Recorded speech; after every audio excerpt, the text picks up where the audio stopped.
আসসালামু আলাইকুম। আমরা এমন একটি ঘর আসছি যেটা একদম বিলের মাঝখানে। আপনাদের একটু দেখাই।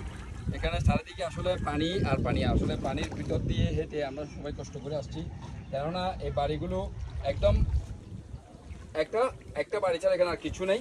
সেই জন্য আমরা এত দূর হেঁটে আসছি আপনাদের ভালোবাসার উপহার পৌঁছে দিতে। আমি এই মুহূর্তে ভালোবাসার উপহারটা আমার ছোটো ভাইকে তুলে দিচ্ছি।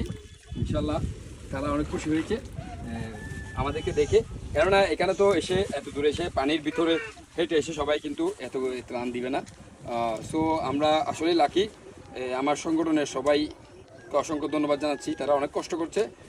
তারা আমার কথা মতো বিলের মাঝখানে যেটা ঘর আছে এখানে আমরা ত্রাণ দেওয়ার জন্য চেষ্টা করছি। এখানে আমরা একটা দিয়ে এখন আবার আরও এখানে ঘর রয়েছে, সেখানেও দেওয়ার জন্য আমরা যাচ্ছি। ইনশাল্লাহ আপনারা দোয়া করবেন। আসলে দোকানের মধ্যে যেতে পারছেন, আন্টি বলছেন এটাই হচ্ছে মূল সমস্যা, সেটার জন্য তাদেরকে এই উপহারটা আমাদের দেওয়া। আপনাদের সহযোগিতা ছিল বলে এটা আমরা সম্ভব করতে পেরেছি। সবাই দোয়াতে রাখবেন। আবারও ঘর নির্মাণের জন্য কাজ করব, যদি আপনাদের সামর্থ্য অনুযায়ী অবশ্যই সহযোগিতা করবেন সেটা জানিয়ে আমি এখানে শেষ করছি। আসসালামু আলাইকুম।